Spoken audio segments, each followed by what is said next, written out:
Short सर्किटमुळे घराला लागली भीषण आग। कल्याण पश्चिमेतील वल्लीपीर रोड परिसरात एका चाळीत घराला भीषण आग लागली। शॉर्ट सर्किटमुळे ही आग लागल्याची प्राथमिक माहिती आहे। जेव्हा घरात आग लागली तेव्हा आसपासच्या लोकांनी घरातून सिलेंडर बाहेर काढले। या आगीत 2 जण किरकोळ जखमी असल्याची माहिती फायर ब्रिगेडच्या अधिकाऱ्यांनी दिली आहे। या घटनेत घर जळून खाक झाले आहे। आधारवाडी अग्निशमन केंद्र येथे 4:15 ते 4:30च्या दरम्यान आगीचा कॉल आला, घरामध्ये आग लागल्याची।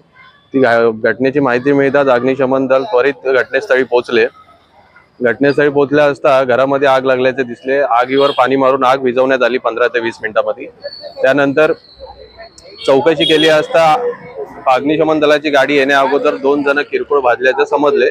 त्यांना संबंधित नागरिकांनी दवाखान्यात नेल्याचे समजते। आगीचे निश्चित कारण अजून समजू शकले नाही। आगीमध्ये अंदाजे मालकाच्या सांगण्यावरून 3 लाखचं नुकसान झाल्याचं समजते।